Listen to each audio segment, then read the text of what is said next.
Selamat pagi saudaraku semuanya. Sebelum kita mendengarkan firman Tuhan, marilah kita bersatu dalam doa. Bapa kami yang di sorga, ajari kami Tuhan, bukalah hati dan pikiran kami, agar firman Tuhan yang akan kami dengarkan dapat kami mengerti dan kami hidupi dalam hidup kami ini. Dalam nama Tuhan Yesus Kristus, Tuhan dan Juru Selamat kami berdoa. Amin. Saudaraku, firman Tuhan yang menjadi renungan bagi hari ini tertulis dalam kitab Yeremia pasal 27 ayat 5. Akulah yang menjadikan bumi, manusia, dan hewan yang ada di atas muka bumi dengan kekuatanku yang besar dan dengan lenganku yang terentang, dan aku memberikannya kepada orang yang benar di mataku. Demikianlah firman Tuhan. Saudaraku, pernahkah kita merasa bahwa Tuhan tidak mengasihi kita? Pernahkah kita merasa bahwa Tuhan tidak adil terhadap apa yang kita alami dalam hidup kita ini? Pernahkah kita merasa bahwa Tuhan tidak mengasihi, tidak menyayangi diri kita pribadi lepas pribadi, sehingga membuat kita merasa lemah, membuat iman kita meragukan kasih setia Tuhan, meragukan kekuatan Tuhan, dan kita pun kehilangan semangat dalam menjalani kehidupan kita masing-masing. Demikian juga halnya yang dialami oleh bangsa Israel. Kisah pembuangan ke Babel adalah hal yang sangat menyakitkan bagi mereka. Adalah pergumulan yang berat bagi bangsa Israel. Mereka harus terbuang selama 70 tahun lamanya. Pergumulan itu membuat mereka mulai meragukan, apakah benar Allah mengasihi umatnya? Apakah benar Allah Maha Kuasa untuk menolong umatnya? Atas mengapa dia membiarkan bangsa itu terbuang, dikalahkan oleh Babel.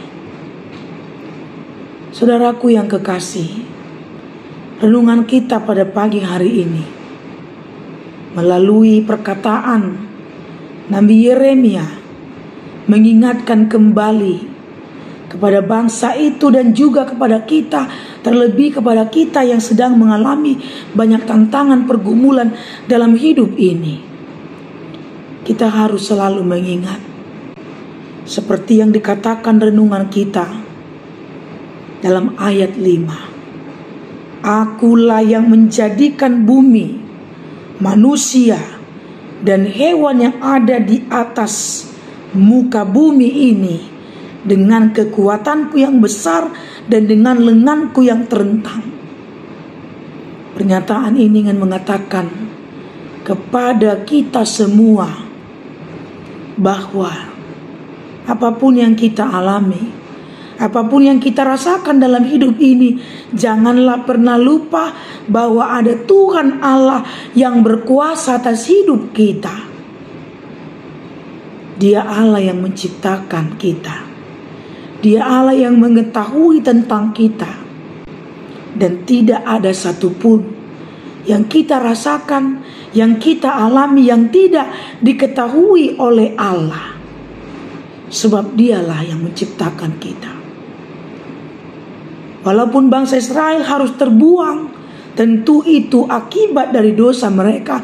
Dan di balik pergumulan itu, di balik pembuangan itu, justru Allah ingin menyatakan kasih-Nya dengan mengajar, mendidik bangsa itu bahwa mereka sudah bersalah karena tidak percaya kepada Tuhan dengan sepenuhnya.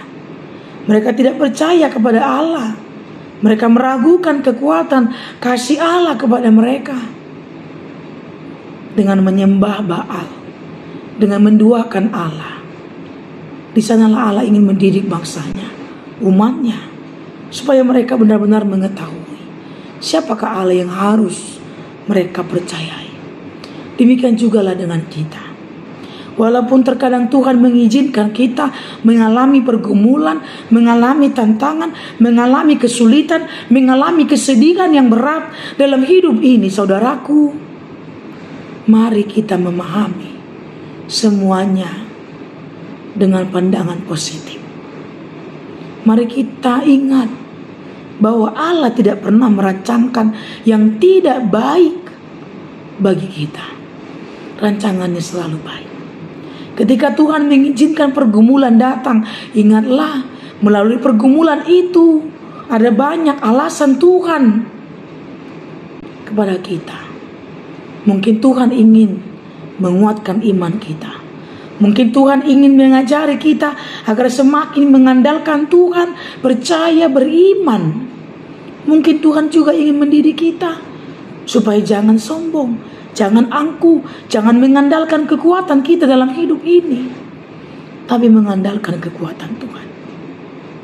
Dan mungkin juga Tuhan ingin mendidik dan mengajar kita supaya kita semakin mengenal bahwa tidak ada satupun di dunia ini yang bisa kita jadikan tempat kita berlindung kecuali hanya kepada Tuhan. Sumber kekuatan, penghiburan. Untuk itu jangan menjadi lemah. Walaupun kita harus menderita, walaupun kita harus menangis, walaupun kita harus kehilangan, walaupun kita harus menghadapi pergumulan, mari tetap setia berpegang kepada firman Tuhan. Renungan ini mengingatkan kita, Dia Tuhan yang Maha Kuasa, Dia Tuhan yang Maha Kuat, Dia Tuhan yang Maha Besar. Rancangannya, rancangan yang terbaik, dan Dia akan memberikan yang terbaik bagi orang yang benar di matanya, yang percaya di matanya. Seperti yang dikatakan pada renungan kita hari ini. Amin. Kita berdoa. Terima kasih Bapa yang di sorga. Terima kasih sudah mengingatkan kami bahwa tidak satupun dalam hidup kami ini yang tidak Tuhan ketahui. Justru melalui renungan ini kami semakin belajar, kami semakin mengingat bahwa Tuhan yang menciptakan kami, Tuhan yang merancang hidup kami dengan baik. Untuk itu Tuhan menginginkan kami agar kami percaya atas rancangan-Mu, agar kami percaya atas kuasa-Mu dalam hidup kami pribadi lepas pribadi. Jika Tuhan mengizinkan pergumulan datang dalam hidup kami, jika Tuhan mengizinkan sakit penyakit terjadi pada tubuh kami, semuanya tidak dengan kebetulan, tapi ada hal yang Tuhan mau ingatkan bagi kami, supaya kami semakin percaya, supaya kami mengandalkan kekuatan yang daripada Tuhan, supaya kami semakin beriman dan mempercayakan hidup kami kepada rancangan. Tuhan, teguhkan iman kami, berkati hidup kami Tuhan, berkati kami dalam melakukan aktivitas kami, pekerjaan kami, dan dalam melewati pergumulan kami pribadi lepas pribadi, agar apapun yang terjadi atas hidup kami boleh menang. Kami boleh percaya, meyakini dan beriman kepadamu. Ya Bapa yang di surga, berikan kami kekuatan, berikan kami sukacita untuk melakukan pekerjaan kami masing-masing. Berkatilah seluruh jemaat-Mu yang bekerja pada hari ini, yang berjuang mempertahankan, mencukupi kebutuhan rumah tangganya, anak-anaknya. Berkati orang yang sakit, berkati kami dalam melakukan aktivitas kami. Bapa yang di sorga, ampuni kami Tuhan akan dosa dan kesalahan kami, agar kami layak meminta kepada-Mu. Dalam nama Tuhan Yesus Kristus kami berdoa dan mengucap syukur. Amin. Selamat pagi saudaraku. Tuhan Yesus memberkati.